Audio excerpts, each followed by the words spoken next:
If you are enjoying today's episode, check out our other Casefile Presents shows. The Bakersfield 3, a #1 podcast across multiple countries with millions of downloads, tells the story of two friends who went missing back to back, with a third friend murdered in between. The mothers of the three friends commenced their own investigation, which led to a revelation so shocking that it shook an entire community to its core. Hosted by award-winning crime journalist Olivia Lavoie, The Bakersfield 3 is like no story you've ever heard.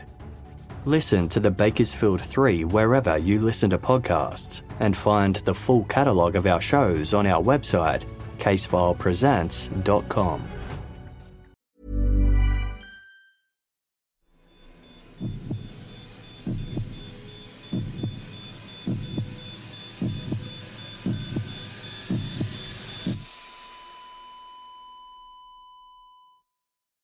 Our episodes deal with serious and often distressing incidents. If you feel at any time you need support, please contact your local crisis centre. For suggested phone numbers for confidential support and for a more detailed list of content warnings, please see the show notes for this episode on your app or on our website. Today's episode involves crimes against children and won't be suitable for all listeners. In 1978, 9-year-old Tammy Moore had an exceptionally close relationship with her mother, Marie Moore. Marie adored Tammy, and she loved being a mum. She had told Tammy that she never felt loved by her own parents.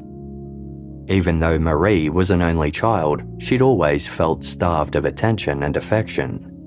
She told Tammy that her mother and father had always told her she was ugly and wouldn't amount to anything.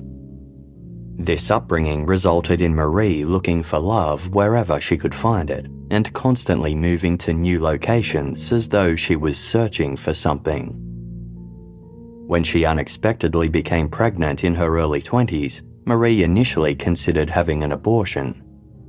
But realising that a baby could be exactly what she'd been searching for, Marie decided to go through with the pregnancy and raise her daughter as a single parent.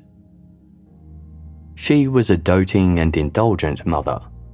Tammy could misbehave and be rude at times, later describing herself as a rotten child, but Marie never disciplined or reprimanded her. Tammy didn't feel as though she was missing anything by not knowing her father. There were lots of other single-parent families in their neighbourhood, and it wasn't unusual for the kids that she knew to not have a dad around. But she did wonder sometimes who her father was. One evening, Tammy and Marie were watching television. Out of nowhere, Tammy turned around to face her mother and asked, "Who's my dad?" Marie pointed at the TV set and said, "He's your dad." She was pointing at American singer-songwriter Billy Joel, who was currently on the show they had been watching. In 1978, Billy Joel was one of the biggest names in pop music, having released an album the previous year titled The Stranger that went certified platinum. Marie told Tammy that when she was younger, she'd had an affair with Billy Joel, which had resulted in Tammy's conception. "That's why you can sing," she said. Tammy was thrilled by this news, but Marie cautioned her that she wasn't to tell anybody. If people knew, they would treat her differently. It had to be kept a secret.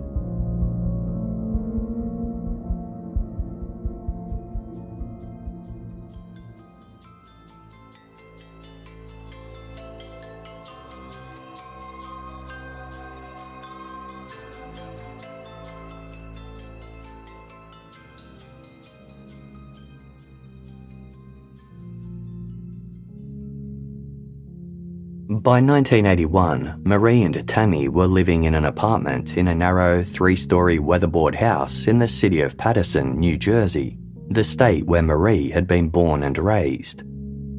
Their household had also grown. Marie's friend, 50-year-old Mary Gardulo, had moved in with them. Although she was 15 years older than Marie, the two women were close. Marie had also taken custody of 12-year-old Harriet Bain, who was the daughter of a friend. Harriet's family had been going through a difficult time, so Marie had offered to take her in. It helped that Harriet was the same age as Tammy, and the two got along well. The Moore home was often bustling with other visitors who didn't live there as well. During the summer of 1981, it became a popular place for neighbourhood kids to hang out. 35-year-old Marie Moore was always happy to play host and was seen as a fun and cool mother. She took her daughter Tammy and her friends on outings to the beach, bowling alleys and amusement parks. On other occasions, they'd just stay at home singing songs at the top of their lungs around the kitchen table. It was a fun and raucous environment for the preteens to escape to. Everybody was welcome and they could stay as long as they wanted. 3 children who regularly spent time at the Moores were Marie's goddaughter, 12-year-old Teresa Fury, 13-year-old Luis Montalvo, and 14-year-old Ricky Flores. Tammy Moore thought Ricky was handsome, and she soon started dating the boy who was 2 years her senior. It was very much a youthful romance and wasn't serious. Over the course of the summer, the children's attachment to Tammy's mother, Marie, led to Harriet, Teresa, Luis, and Ricky all calling her Ma as well. Together, they formed a tight-knit unit that spent every day together. On Sunday, September 13, 1981, once all of the children were back at school, Marie Moore decided to let them in on her and Tammy's secret. She told the 4 other children that Tammy's real father was the pop star Billy Joel. Marie explained that she and Billy had been married some years earlier. Marie's friend, Mary Gardulo, who also lived in the apartment, was already aware of this connection. Marie had told her several years ago of her involvement with the famous singer-songwriter. To everyone else, this news came as a surprise. But that wasn't all. Marie told them that Billy Joel had decided to become more involved in their lives to help restore some order to the Moore residents. Their household had become too chaotic during the summer, and Billy wanted this to be corrected. The children were confused by this sudden announcement. A few minutes later, the home's telephone rang in the living room. Marie went to answer it. She called out that it was Billy on the phone. Harriet, Teresa, Luis, and Ricky were to join her in the living room, but Tammy and Marie's 50-year-old housemate, Mary, were not. Everyone did as they were asked, with Tammy and Mary staying away while the other 4 children gathered around Marie in the living room. They listened as Marie began relaying instructions from Billy on the other line. She explained that they were each to start performing whatever household chores Billy asked of them. Every day before school, they were to go to the Moore residence to complete their chores, which would change on a weekly basis. Marie said that Billy had also demanded that Ricky Flores become engaged to Tammy, despite the pair's young ages and the fact that they were not in a serious relationship. Ricky was to be in charge of the household alongside Marie to see if he would make a suitable husband for Tammy. Marie added that in addition to being a pop star, Billy Joel was in the mafia. He had organised crime connections who would harm the children's families if they disobeyed him. If they did not do as told, or if they told anybody outside of the home what was going on, then Billy would arrange for a bomb to detonate at the residence. The children were shocked and scared. They liked and trusted Marie and had no reason to believe she would lie to them. Plus, they had all heard the phone ring in the other room while she was busy talking to them. That seemed to prove that Billy Joel really was contacting her. Mary Gardulo had become distraught and afraid upon hearing about the phone call, and was clearly already aware of Billy's role in Marie's life and the danger he imposed. Her reaction appeared to be confirmation of Marie's claims. So, the children did as they were told. Every day after school, and sometimes before as well, they made their way to the Moores' apartment, ready to do whatever Billy needed them to. Marie would be waiting with a list of rules and tasks that Billy had provided over the phone. The children set about completing their chores. These included cleaning the bathroom, dusting surfaces, and washing the dishes. Marie told Ricky that as head of the household, he had to inspect everything after they finished. If the chores hadn't been completed to Billy's satisfaction or performed quickly enough, then Ricky would have to discipline the other children. On one occasion, Ricky looked everything over and told Marie that the chores had been done. Marie replied that Billy didn't agree. He had hidden cameras set up around the apartment so that he could survey the goings-on remotely, and he'd told Marie that the children hadn't cleaned under the kitchen table properly. At this, Ricky went to check the kitchen table. There was dirt beneath it, just as Billy had said. This appeared to be proof that Billy was watching their every move. He went back to Marie and told her that Billy was right. Marie told Ricky that as punishment for not doing their chores properly, Billy wanted Ricky to beat the other kids with a wiffle ball bat, a long, hollow plastic bat used to play a variation on baseball. Ricky did so, as Marie remained on the phone, relaying further directions from Billy. A familiar routine quickly began. Each day after the children arrived at the apartment, the phone would ring and Billy would be on the other line. While Marie held the receiver and spoke to Billy, she would ask the children to recite the rules they'd been given. If anyone made a mistake or forgot a rule, then Marie ordered Ricky to discipline them until they could recite the rules correctly. After any punishments had been doled out, the kids would complete their chores, with further beatings if they were deemed to have done a poor job. The punishments grew worse over time. Marie's daughter, Tammy, was exempt from the chores everyone else had to perform. Because her mother didn't want her around when Billy called, Tammy would excuse herself when the phone rang and usually went outside to play. But she later recalled that on one occasion, Ricky had entered her bedroom without asking and used a set of thumb cuffs to cuff her thumbs together, effectively binding her hands. He then left, closing and locking the door behind him. Tammy tried desperately to wiggle out of the thumb cuffs to no avail, and the whole time she could hear the other children crying and begging in another part of the apartment. She later found out that her mother and Ricky had been forcing the other children to eat cat feces. When Marie found out that Ricky had cuffed her daughter, she reprimanded him and removed the cuffs immediately. After their daily visits to the Moore residence, Lewis, Teresa and Ricky would return to their respective homes, where they said nothing about what was happening. They were afraid that if they did, Billy Joel and his mafia connections would harm their families, as Marie had warned. Louis Montalvo, who lived nearby with both of his parents, was punished less than the other children.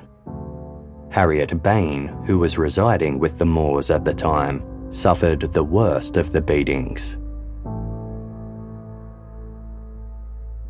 Because Ricky Flores had been tasked with keeping the other children in line, he mostly escaped physical punishment.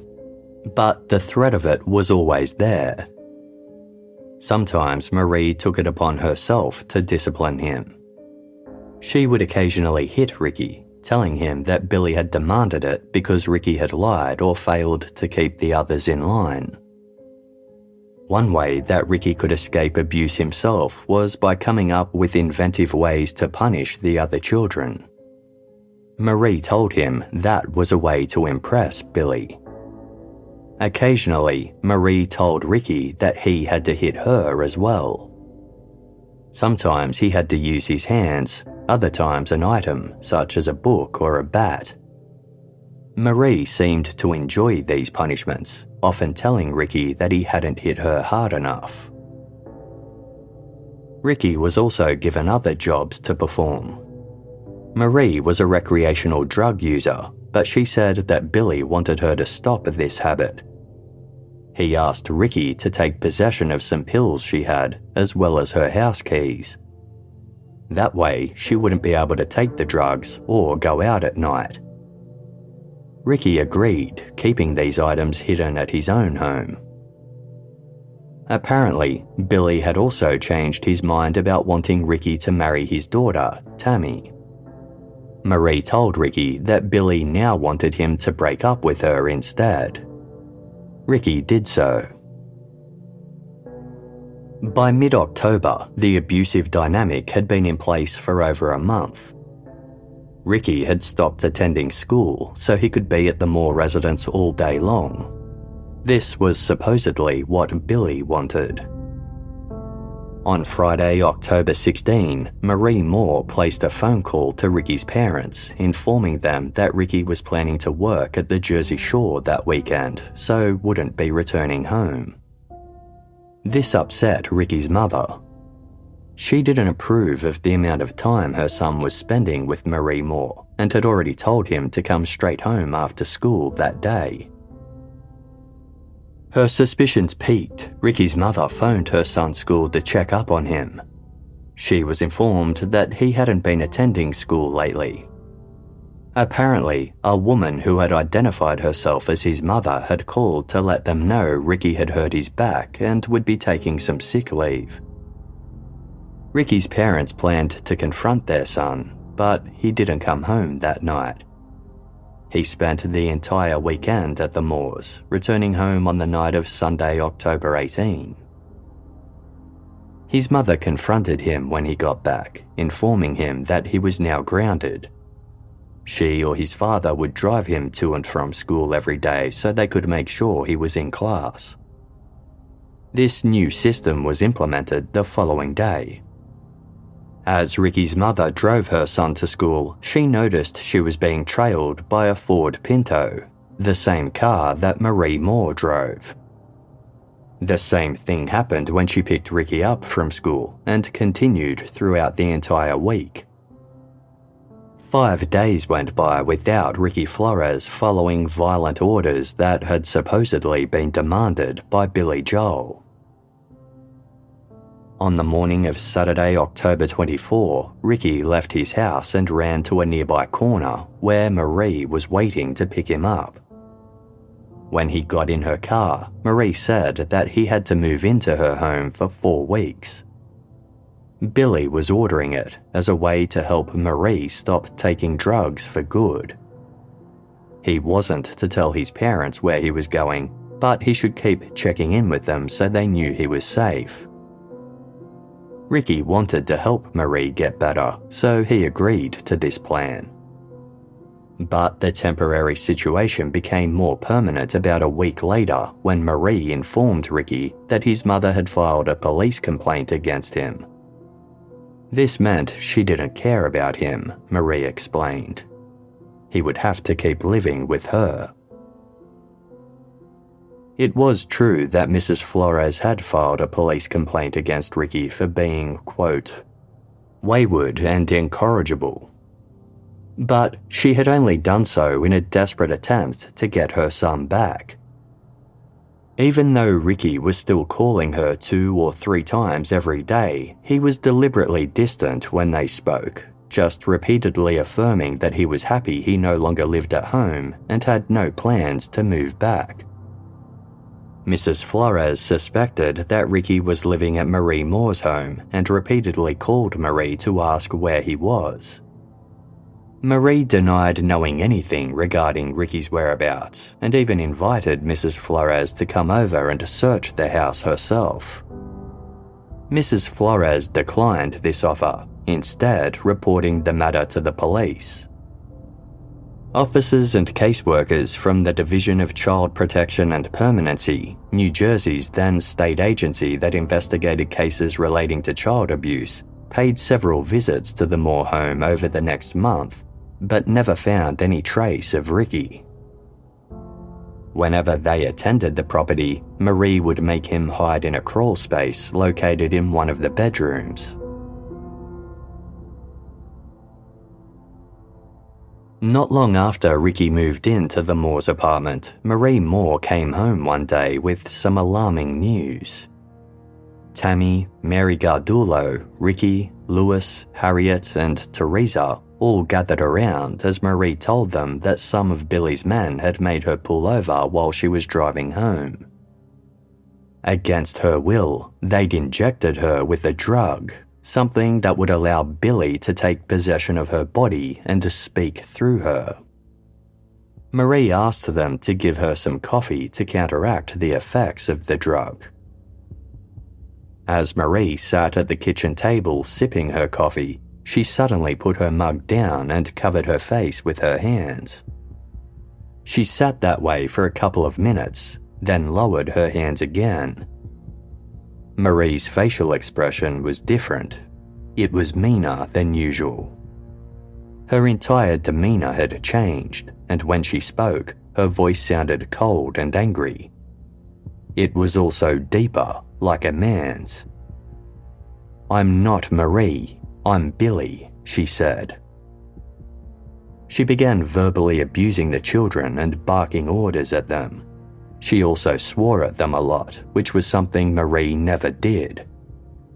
From then on, the daily phone calls from Billy stopped. Whenever there were demands from him to be passed on, Marie would sit and hold her face in her hands as Billy took possession of her. She would then shout commands at Ricky, who would do her bidding. Louis Montalvo was struggling with the ongoing abuse and torture. Unlike some of the other children, Louis came from a stable home and his parents were still together.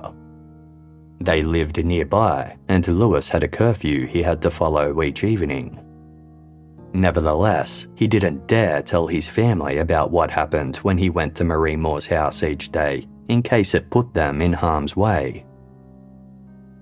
Louis later said that one day while he was at Marie's home, he had tried to kill himself.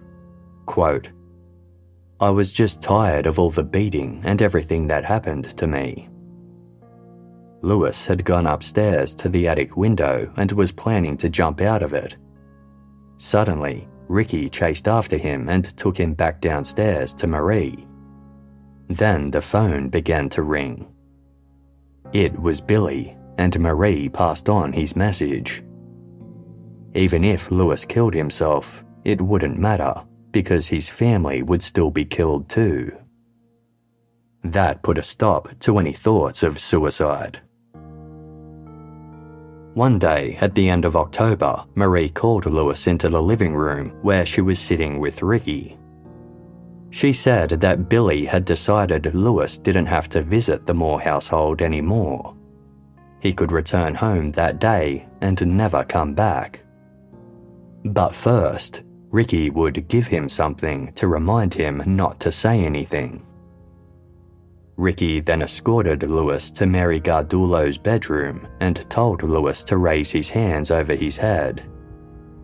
Louis did as he was told. Ricky began beating him with his fists, giving him a bloody nose. When he was done, Louis went home and never went to Marie's apartment again. He didn't tell his parents about anything that had happened over the past month and a half.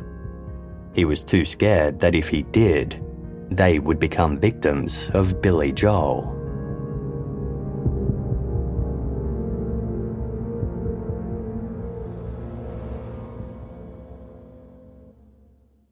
Casefile will be back shortly. Thank you for supporting us by listening to this episode's sponsors. If you are enjoying today's episode, check out our other Casefile Presents shows. The Bakersfield 3, a #1 podcast across multiple countries with millions of downloads, tells the story of two friends who went missing back-to-back, with a third friend murdered in between.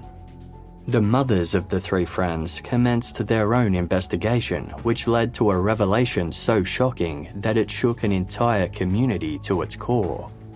Hosted by award-winning crime journalist Olivia Lavoie, The Bakersfield 3 is like no story you've ever heard. Listen to The Bakersfield 3 wherever you listen to podcasts, and find the full catalogue of our shows on our website, casefilepresents.com.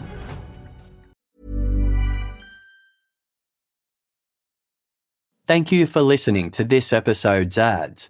By supporting our sponsors, you support Casefile to continue to deliver quality content.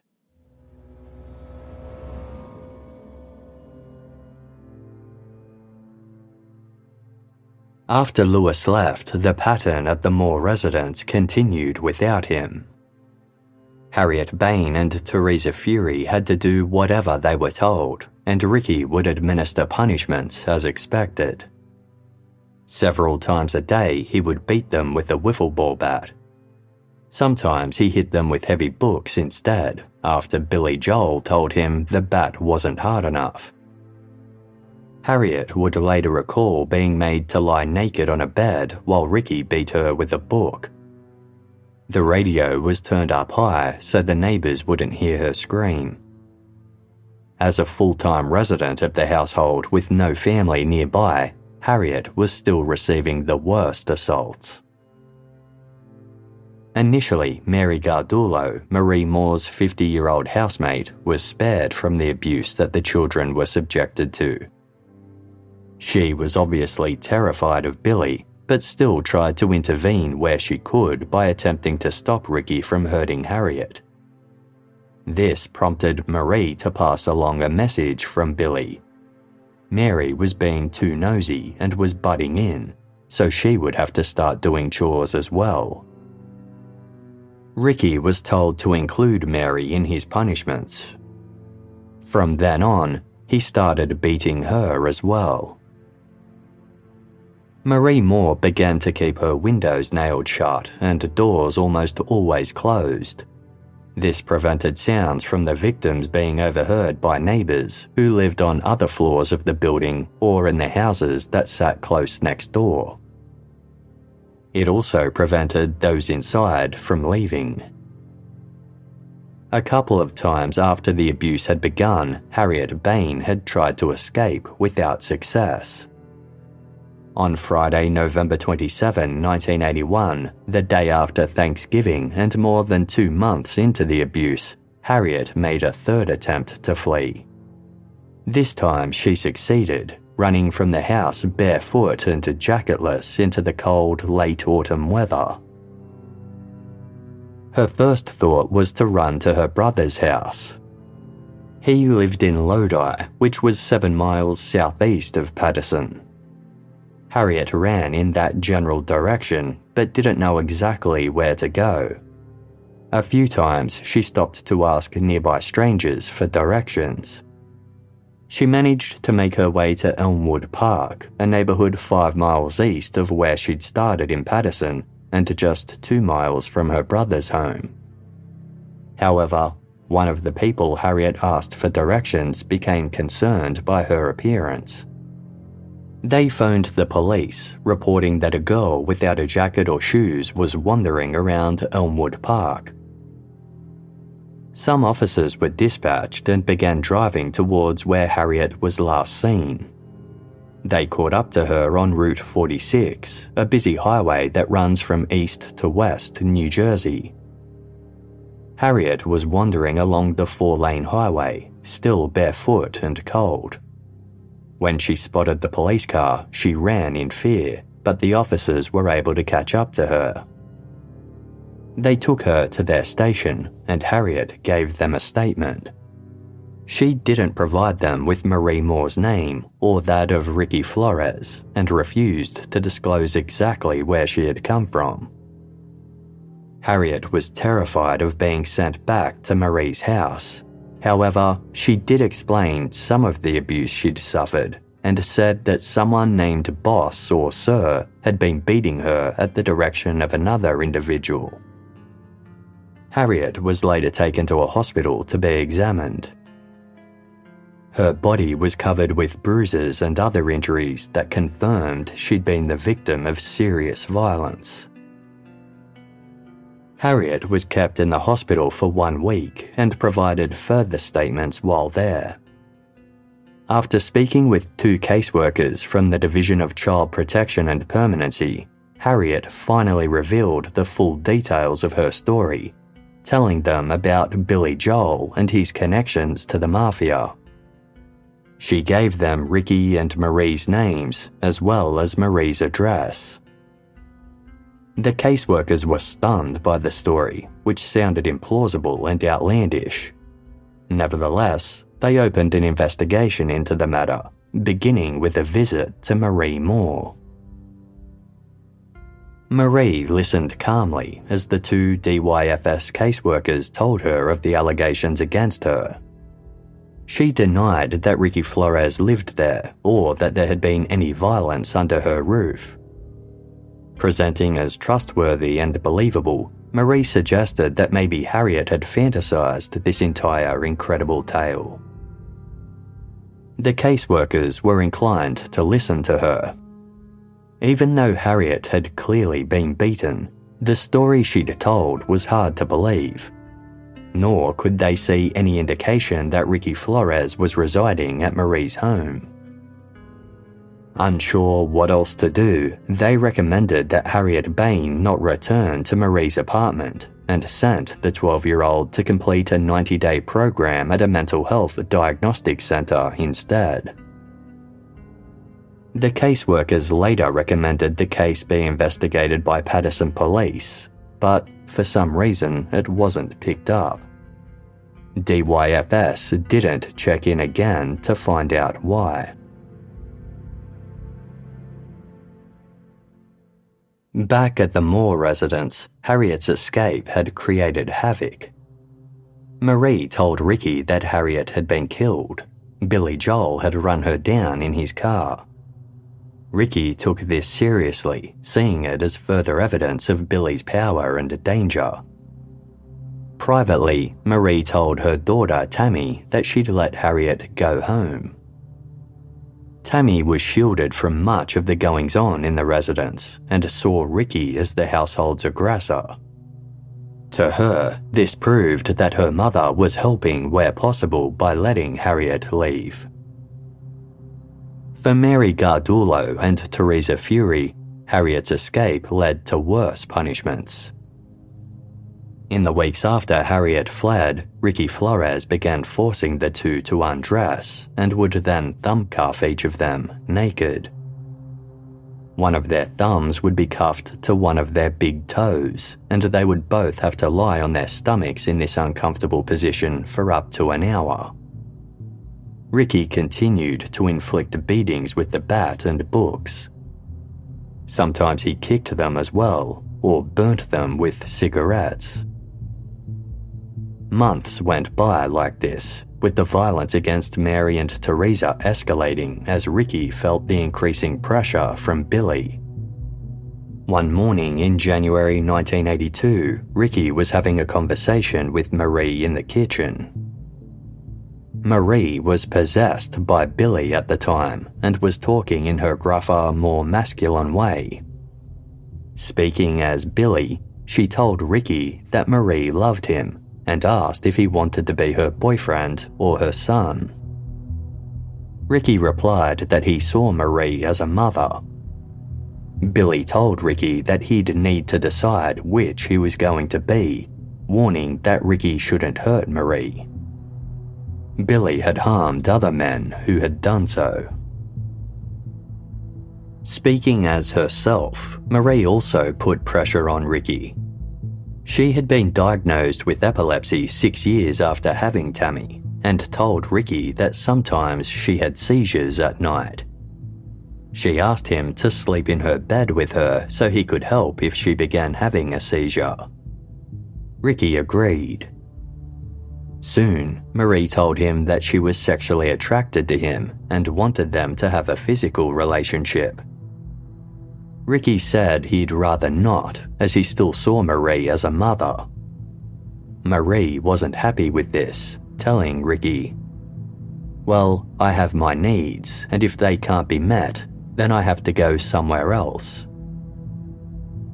Ricky felt as though he had no other option and nowhere to go.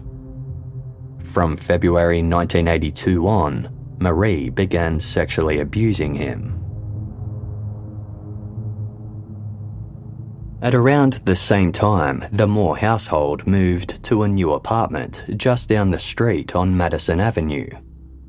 Like their previous apartment, this was a weatherboard home that had originally been a single dwelling. It was owned by an elderly man named Ferdinando Ragusa, who Marie was friends with. They would be residing on the second floor, while Ferdinando was on the ground floor. Marie and Tammy Moore, Ricky Flores, and Mary Gardulo all lived at the apartment, while Teresa Fury still returned to her grandmother's house at night to sleep. Months went by, and the terrible abuses continued.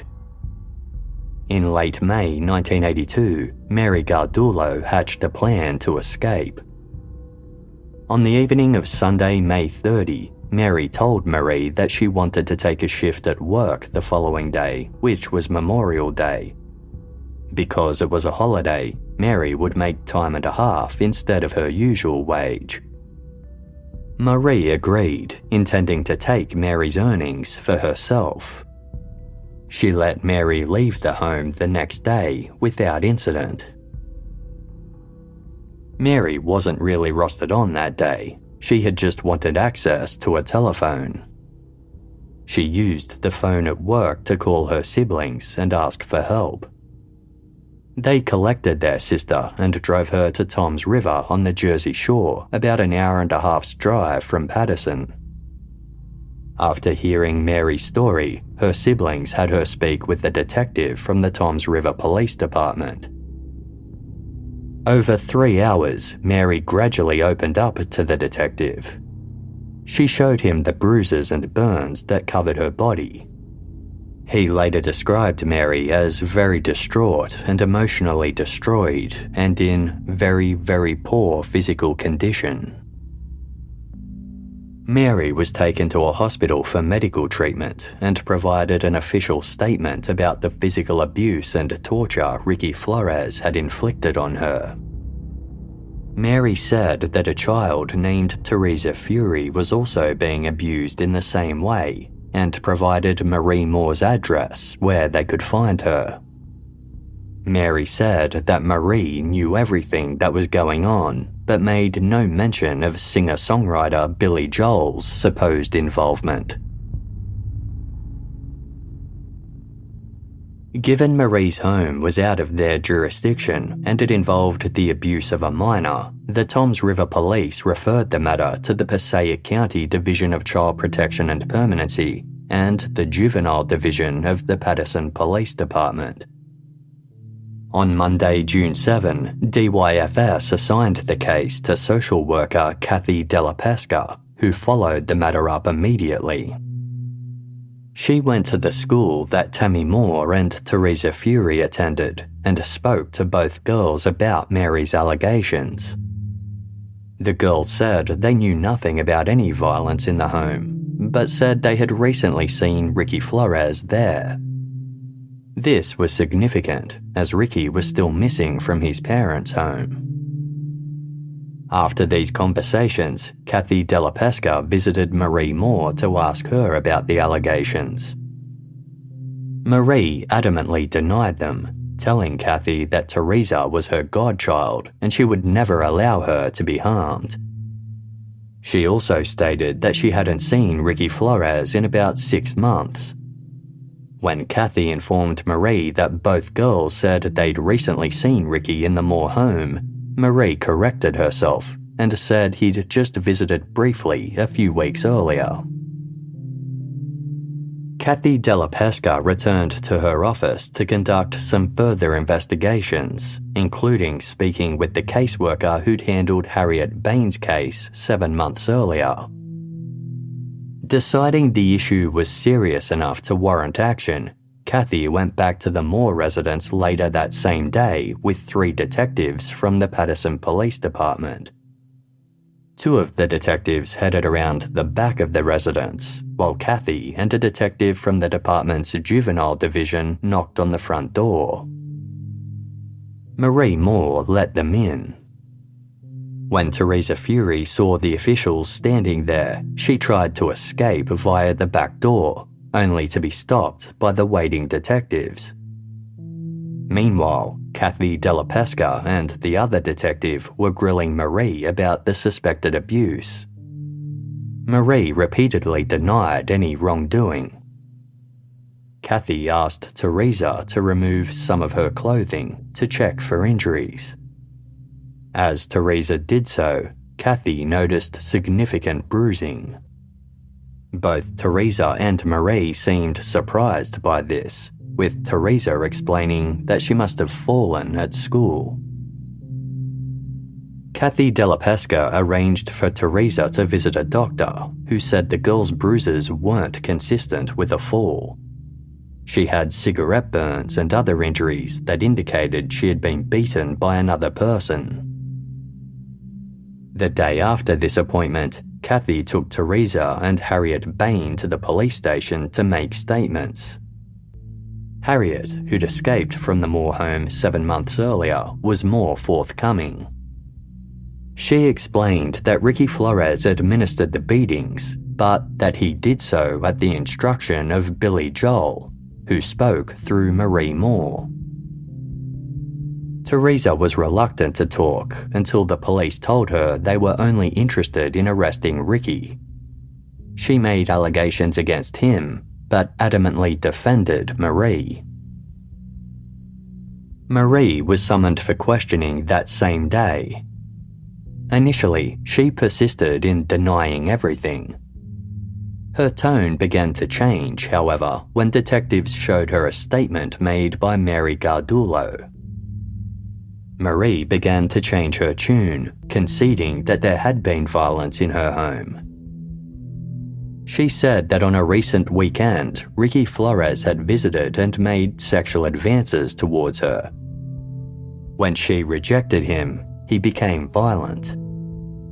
Mary Gardulo had rushed to her defense, prompting Ricky to lash out at her as well. Marie said she'd never seen Ricky hurt Teresa, but said he'd threatened to harm her own daughter Tammy if she reported him. That was why she'd denied the allegations so firmly. Marie denied knowing where Ricky was now.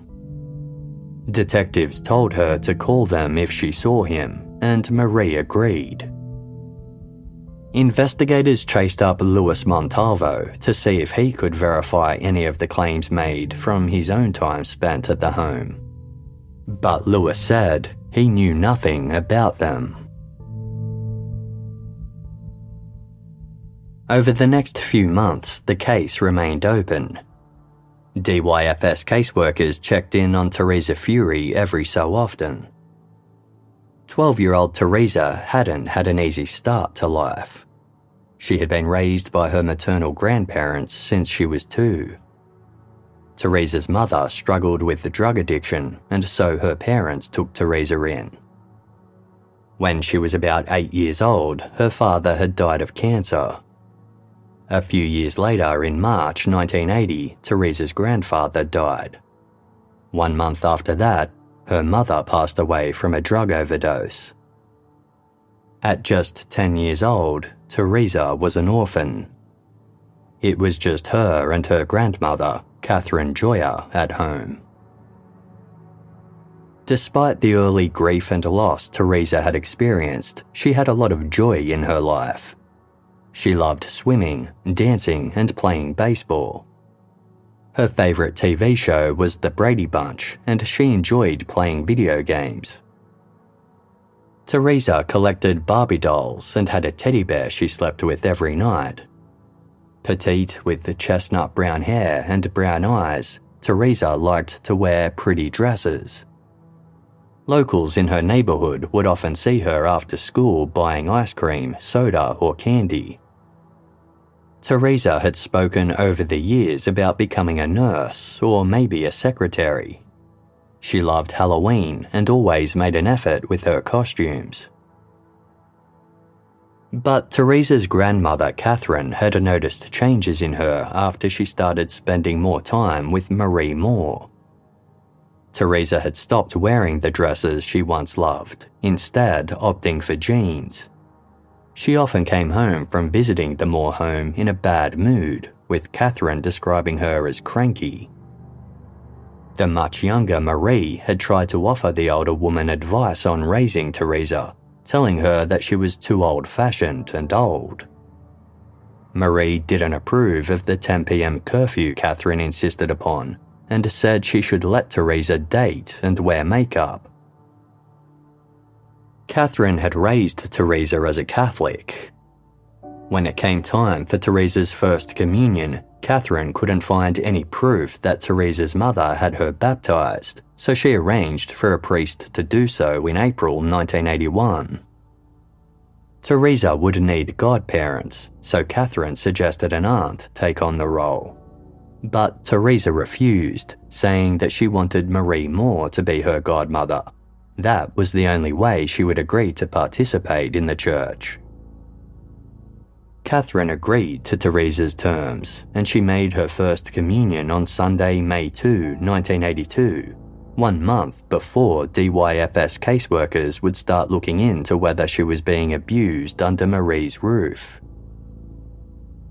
Not long after this, Marie Moore began asking Catherine to give her $5 each week and an extra $10 each month to pay for special books and tutoring for Teresa, who was having trouble with her homework. This request didn't seem strange, as Teresa spent a lot of time at Marie's home, and Catherine assumed she was helping the girl with her schooling due to her role as godmother. She gave Marie the money, but never saw any evidence of the new textbooks or tutoring. Teresa seemed to love spending time at Marie's, often spending more time there than at home, although whenever Catherine did see her, she didn't seem very happy. Late in the summer of 1982, Teresa became even more irritable. On one occasion, she threw an ashtray at Catherine when asked to pick up her clothes. Then, one day in early September, Teresa failed to return home at her usual time. Catherine called the police and an alert was issued. Teresa reappeared the next day, telling her grandmother she'd spent the night with a friend. Catherine suspected she'd actually been at Marie Moore's, even though Teresa had been told by DYFS caseworkers that she should avoid that residence. Teresa had been adamant that the bruises all over her body were the result of falling down the stairs at school, but the matter was still being investigated. On Wednesday, September 15, Teresa turned 13. Exactly 1 week later, on Wednesday, September 22, Teresa was at home in the morning getting ready for school. Just as she was about to leave, she turned around to ask Catherine what was for dinner that night. Then she headed out the front door. Teresa didn't come home that night.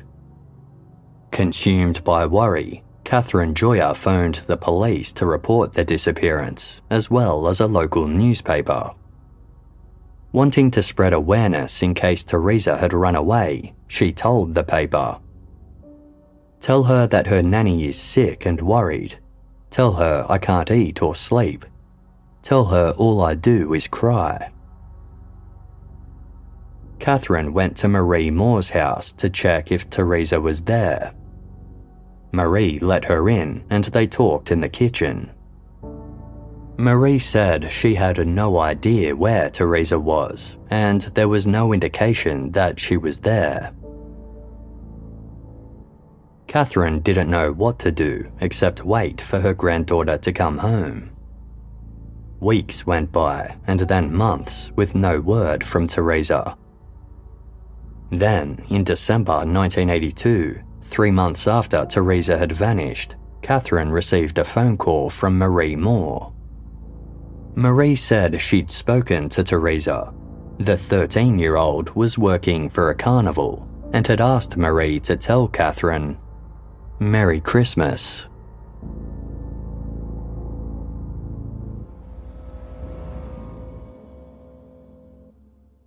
Casefile will be back shortly. Thank you for supporting us by listening to this episode's sponsors. If you are enjoying today's episode, check out our other Casefile Presents shows. The Bakersfield 3, a #1 podcast across multiple countries with millions of downloads, tells the story of 2 friends who went missing back-to-back, with a third friend murdered in between. The mothers of the 3 friends commenced their own investigation, which led to a revelation so shocking that it shook an entire community to its core. Hosted by award-winning crime journalist Olivia Lavoie, The Bakersfield 3 is like no story you've ever heard. Listen to The Bakersfield 3 wherever you listen to podcasts, and find the full catalogue of our shows on our website, casefilepresents.com.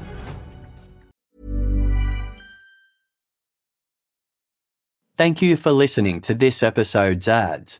By supporting our sponsors, you support Casefile to continue to deliver quality content.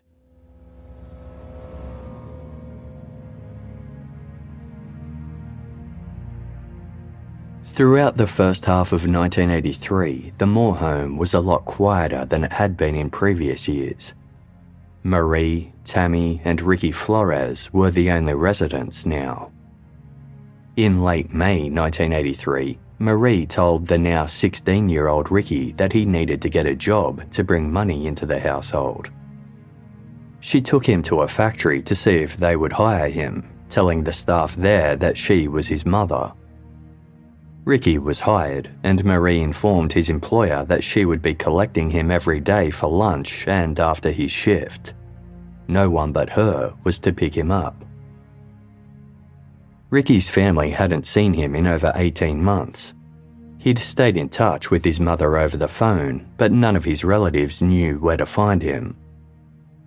One day, during the first week of July, Ricky's brother Philip, who worked repairing typewriters, was sent to a factory on a service call.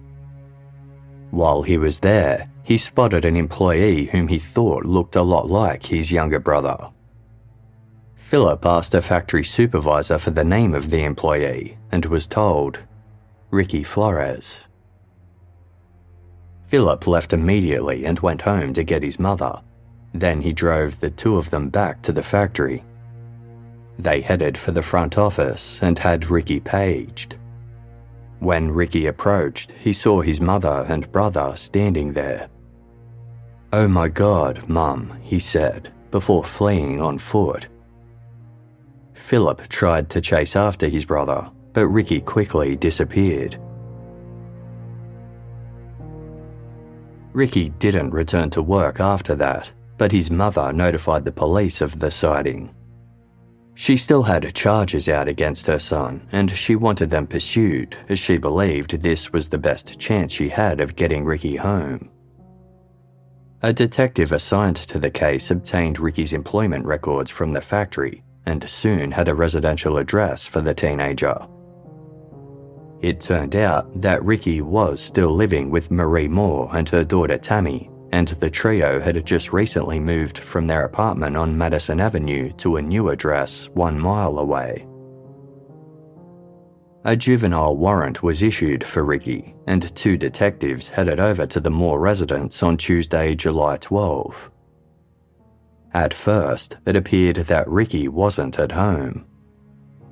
The detectives conducted a search of the property and soon found Ricky hiding beneath a sink.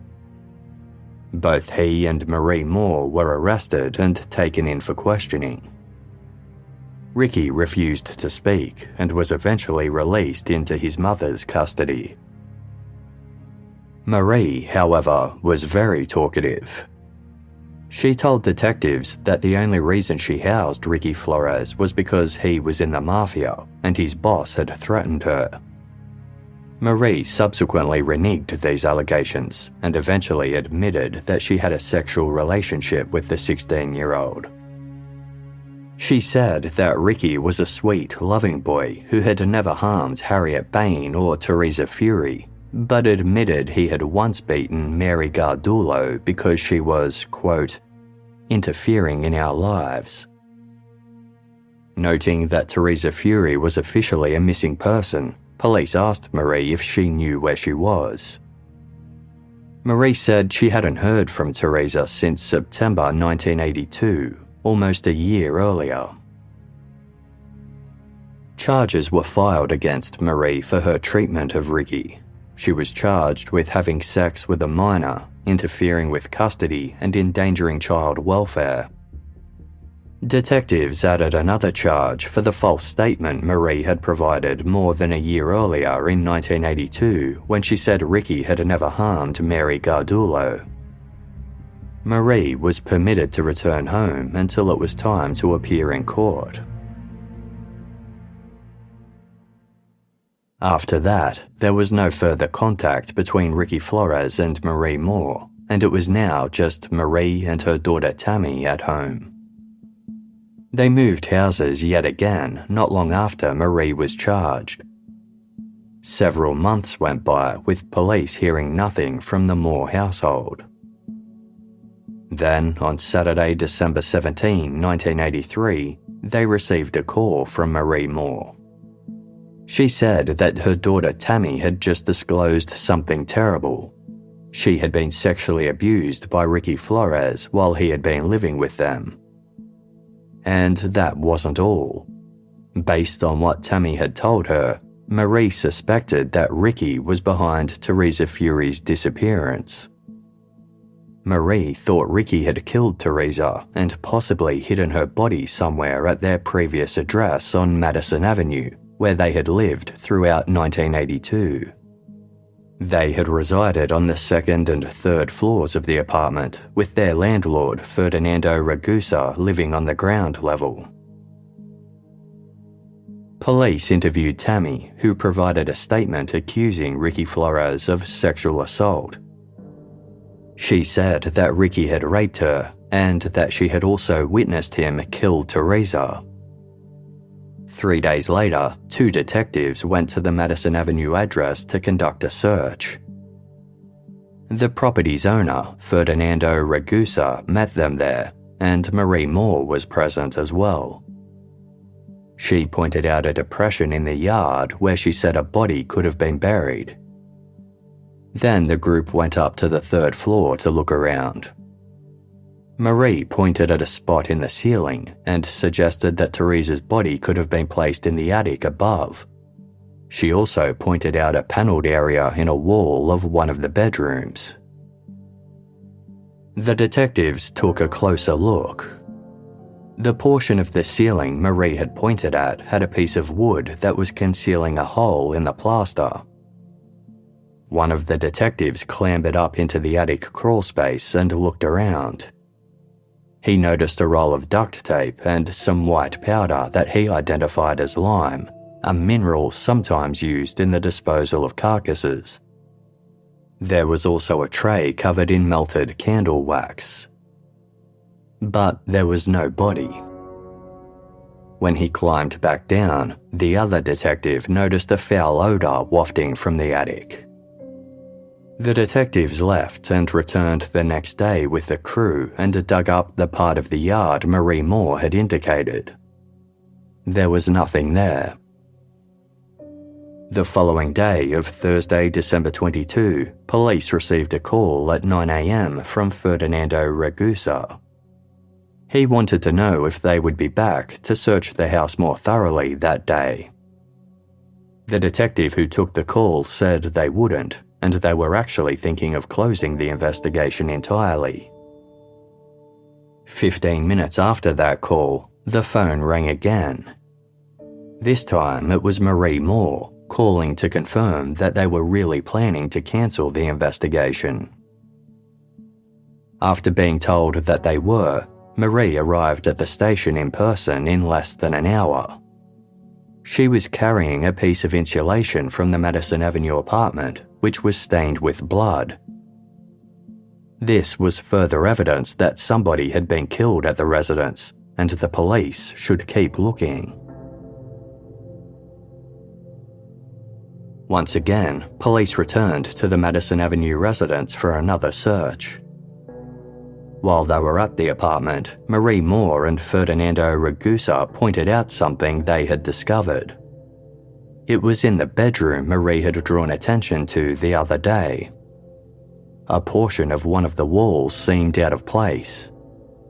It was covered in wallpaper like the rest of the wall, but there was clearly something beneath the paper.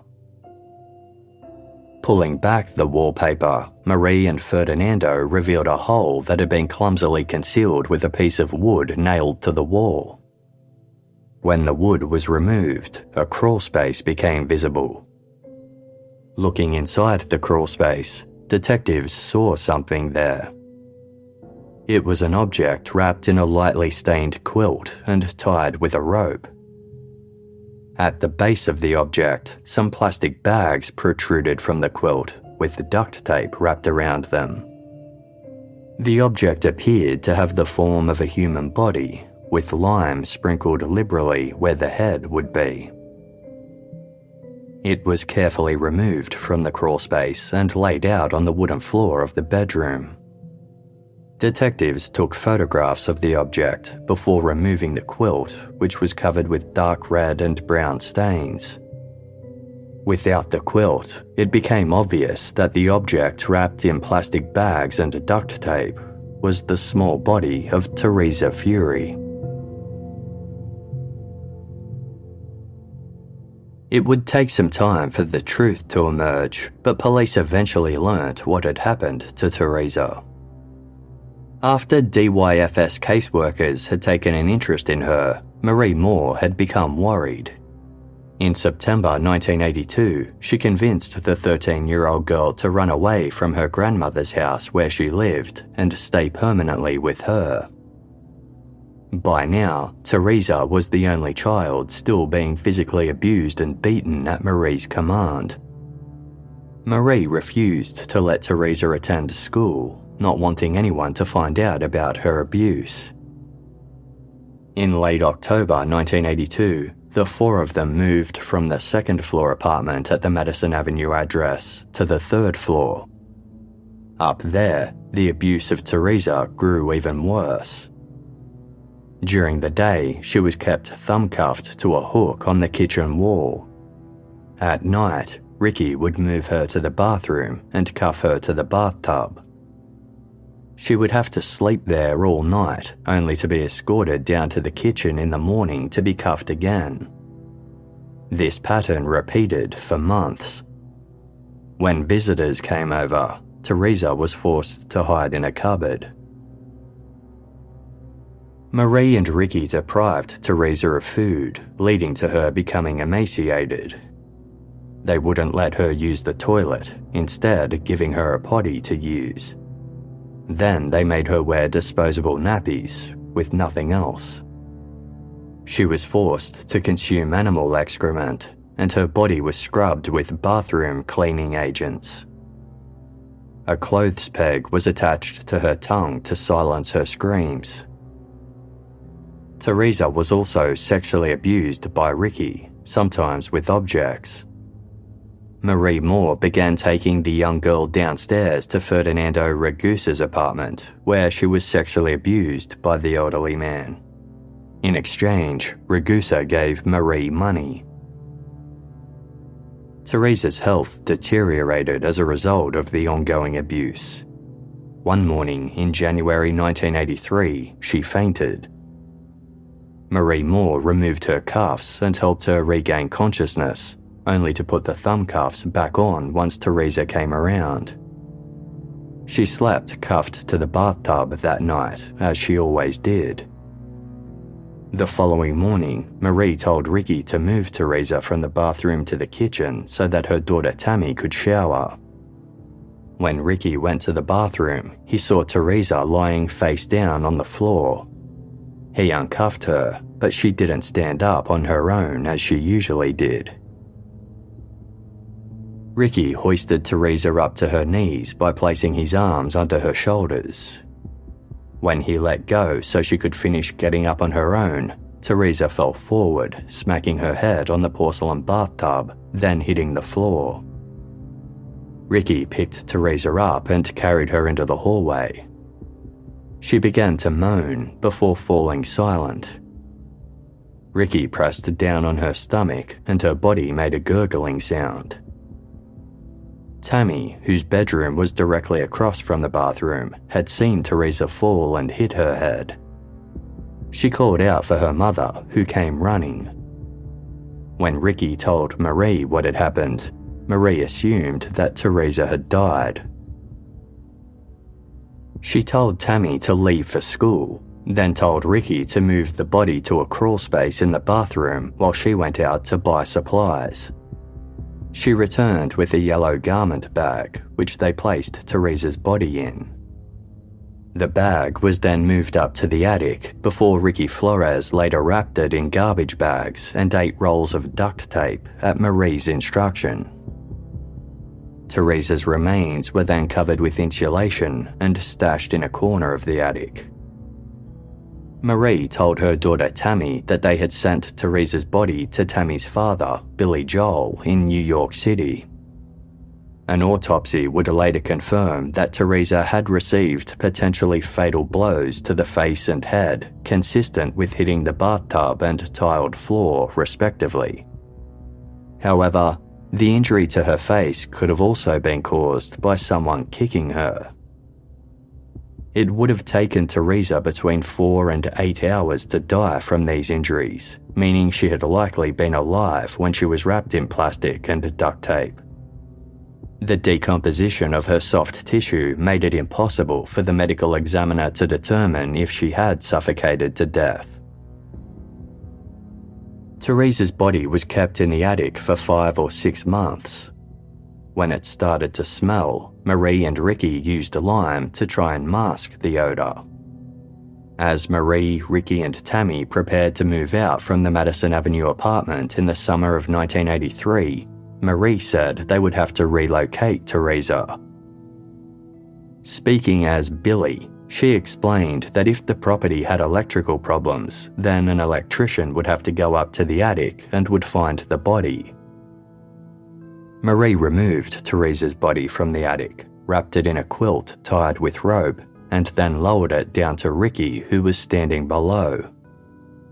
The two then hid the body in the bedroom crawl space, where it remained until detectives found it 6 months later, in December 1983. Marie Moore had spoken to Teresa's grandmother several times throughout the year between Teresa's death and her body's discovery. Each time, she feigned an interest in Teresa's well-being.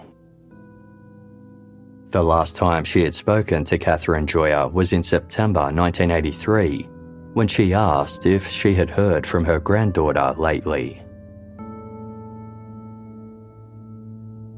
During yet another police interview, Marie initially insisted she hadn't witnessed Teresa's murder, but she later changed her story. She said she'd seen Ricky Flores slam Teresa's head into the bathtub and that he had hidden her body all by himself. She claimed that she'd only ever tried to help Teresa. Marie admitted that Billy Joel, as she'd described him, didn't really exist, but there was something about Ricky Flores that brought Billy out in her. When one of the detectives tried to coax the Billy persona from Marie, nothing happened. She claimed that ever since Ricky had left her home, Billy had vanished as well. But this wasn't exactly true. After Ricky moved back to his family's home, Marie had made repeated attempts to contact him to no avail. In September 1983, a family of 4 known as the Santiagos had moved into her home. They were 20-year-old Jorge Oyola, 17-year-old Lydia Santiago, and their 2 daughters, aged 2 and 1. Just as Marie had done with the children who visited her previously, she groomed this new family by befriending the young mother and her 15-year-old sister. They would go shopping, head to the cinema, or just get high at their apartment. In response to Marie's kindness, the Santiago family began to call her Ma. Marie confided in the family about her prior relationship with musician Billy Joel and told them he was her daughter's father, as well as a mafia boss. She also told them about Ricky Flores, claiming he was in the mafia as well and worked with Billy. The apartment's phone began to ring with calls from Billy, just as it had years earlier. One day, Marie returned home and said she'd been injected with a drug that would permit Billy to possess her body. She then transformed into Billy. Lydia and her sister believed this was legitimate, though Jorge did not. Despite Ricky Flores no longer being at the home, Marie remained fixated with him. Sometimes she would stalk Ricky in her car while a member of the Santiago family was with her. She also had the Santiagos pass on messages to the teenage boy. Sometimes these messages were her declaring her love for him. Other times they were threats to report him to the police if he didn't return to Marie. Marie told Lydia that if the police ever questioned her, she should tell them that Ricky had threatened Marie and her daughter Tammy via the telephone. One time, while pretending to be possessed by Billy Joel, Marie offered Jorge and Lydia $50,000 to kill Ricky Flores. The couple never took her up on this offer. Marie began coming up with a plan to implicate Ricky in Teresa's murder instead, before he could implicate her. Lydia and Jorge had overheard Marie coaching Tammy to say that Ricky had raped her and killed Teresa. She wrote a story down detailing the rape and how Ricky had beaten Teresa to death, then had Tammy memorize and rehearse it repeatedly. When Marie had started calling the police to report her suspicion that Ricky was behind Teresa Fury's disappearance, detectives knew that she was more involved than she let on. They lied and told her they were planning to close the investigation in order to coax her into revealing exactly where Teresa's body was. On Wednesday, December 28, 1983, Marie Moore was charged with Teresa's murder. Detectives had obtained a number of statements from witnesses who had seen firsthand exactly how the abuse at the Moore residence had unfolded. They believed that although Ricky had committed much of the physical abuse, he had been controlled by Marie using the guise of Billy. They also had evidence from the Santiagos that she'd started to repeat the same pattern with them. After reviewing all of the evidence, they decided not to charge Ricky Flores as an adult. He was offered a plea deal where he would be charged as a juvenile with a maximum sentence of 3 years in exchange for testifying against Marie Moore. In April 1984, a grand jury returned a 33-count indictment against Marie Moore, charging her with crimes against multiple victims, including sexual assault, aggravated assault, kidnapping, extortion, endangering the welfare of a child, and felony murder. People who knew Marie Moore were puzzled over what had happened to her. The crimes she had been charged with didn't match the person they'd known. Her parents couldn't understand what had gone wrong. Although Marie had always told her daughter Tammy that she'd been deprived of love as a child, her parents told a different story. Her mother had become a stay-at-home parent so she could spend as much time with her daughter as possible, Her father told reporters that, if anything, Marie had been a little spoiled due to being an only child. As a teenager, Marie hadn't been withdrawn or moody. She loved animals, fashion, and took care of her appearance. She seemed to get along well with classmates and always behaved at home. The only time I saw her lose her temper was when I bought her a second-hand bike that she couldn't learn to ride, Marie's father told journalist Rosalie Longo. She was so angry she threw it in the garbage on the street. I felt so bad, I bought her a new one on her birthday. After Marie enrolled at college, there were hints at something else going on beneath the surface. Marie had loved school and initially planned on becoming a teacher, but she dropped out of college a few semesters in. She didn't tell her parents about this, instead pretending she was still studying while secretly working in a friend's beauty salon. She told her parents other lies as well. On one occasion, she said she'd won a scholarship when she hadn't. Another time, she said she needed money to fix her car after getting into an accident. When they examined the car, there wasn't a scratch on it. Marie moved out of home at the age of 19 and frequently relocated to new addresses. There were rumours she had married a disabled 66-year-old man while still in her late teens, but nothing was known about him. During the mid-70s, around 6 years after the birth of her daughter, Marie Moore was diagnosed with epilepsy. She began suffering seizures, which were witnessed by other people. Marie eventually left New Jersey and went to California for a time. Her parents knew little about what she had gotten up to while living on the West Coast. Mary Gardulo, Marie's older friend who had been abused by her throughout 1981 and 1982, knew a little more. In 1978, she went to California to visit Marie and Tammy, staying in their apartment with them. During this visit, Marie Moore had confided in Mary that Tammy's father was Billy Joel. She also said her next-door neighbour, a woman named Helen, was in the mafia with Billy and was keeping her in line at his request. Mary believed these stories, partly because she often heard Marie seemingly being tortured and abused when she went to visit Helen. Mary wanted to help Marie, but Marie warned her to stay out of it. If you know what's good for you. When Mary wanted to go home to New Jersey, Marie warned that Billy would bomb her aeroplane. Mary caught the flight anyway, and Marie later told her that the only reason she was still alive was because Marie had convinced Billy to leave the plane alone. This prior experience was why Mary had been inclined to believe Marie when Billy reappeared several years later in 1981.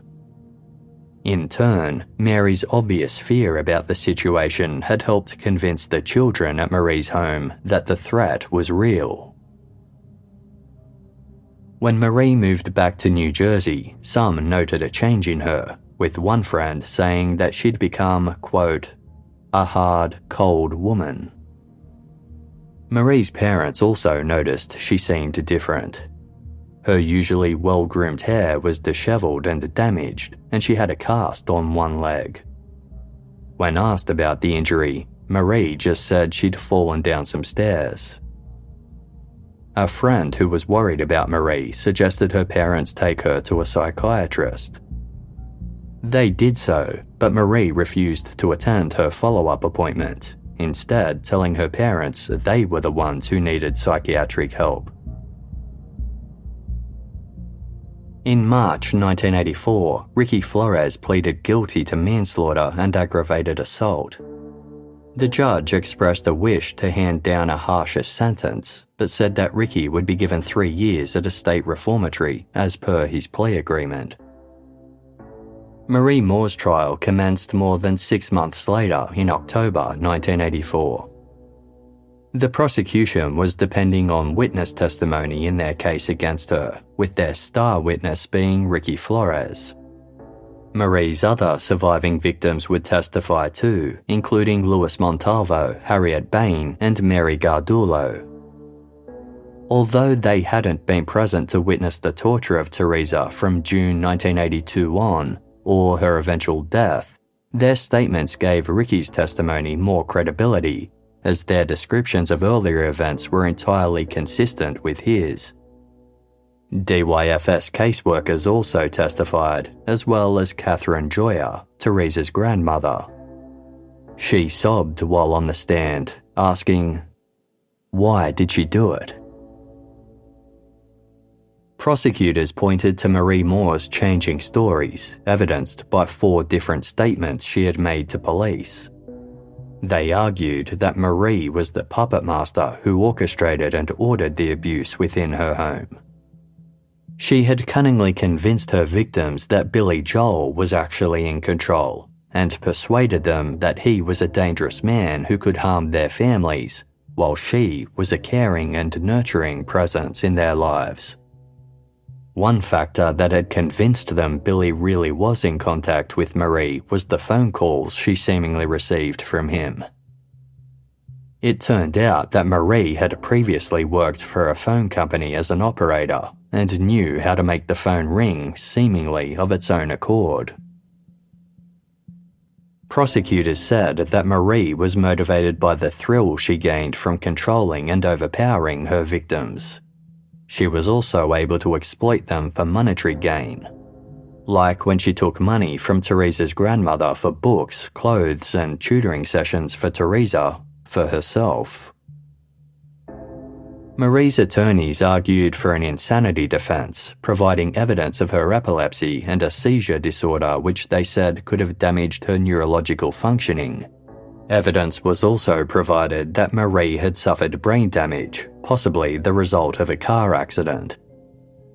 A scan indicated that Marie had frontal lobe atrophy, and the defense explained that a head injury could result in an individual experiencing psychosis. A clinical psychologist retained by the defense said that he believed Marie Moore had a multiple personality disorder, which had created the personality of Billy. He had witnessed Billy take over Marie's body during a session with her, and argued that Marie Moore was legally insane because she didn't know what was morally right when in that state. Multiple personality disorder is now known as dissociative identity disorder and is a rare mental health condition. One American study estimates it affects 1.5% of the population. The jury ultimately found Marie Moore guilty on almost all counts, with the exception of the attempted murder of Ricky Flores for offering money to the Santiagos to kill him.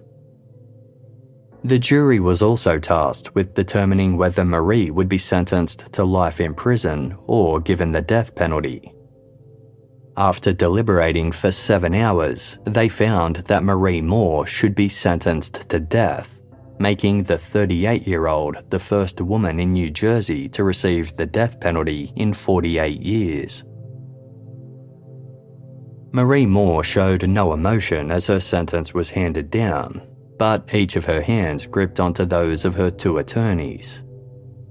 When the judge asked if Marie had anything to say, she responded, "I did not murder my godchild. I did not do anything to anyone in that household." When speaking to the media, the assistant prosecutor who argued the case acknowledged that Ricky Flores' sentence had been extremely light compared to Marie Moore's. He explained that a deal with Ricky had been necessary in order to prosecute Marie, adding, "It's clear she was the one who shaped these events." He argued that Ricky had only committed the violent acts he had at Marie's direction. Moreover, he was also a minor who had been emotionally, sexually, and physically abused by Marie Moore. In 1988, New Jersey's High Court overturned Marie Moore's murder conviction and death sentence, citing the fact that she had not directly caused Teresa Furi's death. For the remaining counts she was still guilty of, she was given a sentence of 224 years. She would be eligible for parole after serving 87 years and 6 months. In an episode of the television program Evil Lives Here that aired in August 2023, Marie Moore's now middle-aged daughter Tammy shared her memories about her mother and the crimes she committed. Tammy said she'd been kept ignorant about the majority of the abuse, though she did witness Teresa Furi's decline towards the end, as well as her death. After her mother's conviction, Tammy spent 2 years in a loving foster home before moving out on her own. Tammy regrets not notifying the authorities about what was going on in her home and struggles to understand why she didn't.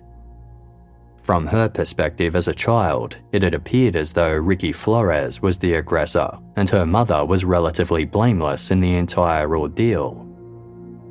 After producers confronted Tammy with court documents detailing exactly what her mother had done, she seemingly began to process the magnitude of Marie's crimes for the first time.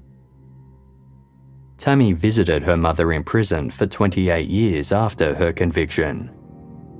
At some point around 2012, her mother told her she'd discovered a painful lump in one of her breasts. Marie Moore subsequently died of breast cancer in prison.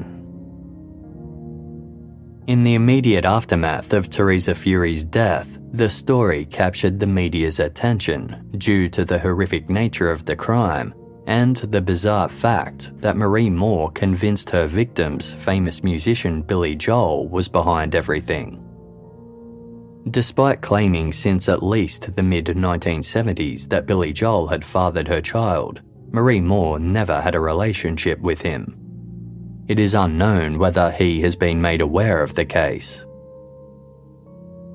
The public and the media questioned why police and other authorities hadn't intervened earlier when first provided with evidence about the abuse taking place at the Moore home. Instead, action had stalled due to red tape and some confusion related to the bizarre nature of the crimes. In an interview with North Jersey newspaper The Sunday Record, Ricky Flores' attorney stated, "The system definitely faltered and failed. No question about that." Police defended their response by pointing out that Louis Montalvo had been too scared to ever come forward, while Harriet Bain and Teresa Furi had also denied much of the abuse out of fear. An op-ed published in the Sunday Record read, "The murder and most of the suffering could have been prevented if New Jersey's child protection system worked the way it was supposed to. Instead, months and years went by while paperwork about the abused and the abusers piled up in the files of law enforcement and child welfare agencies." Paterson's mayor was quoted as saying that the case had led to the city's police being put on notice. Cases involving children were of the utmost importance, and when a child's safety was at stake, police were to, quote, "rip up a neighborhood." That's good news, the op-ed concluded, even if it comes too late for Teresa Furi.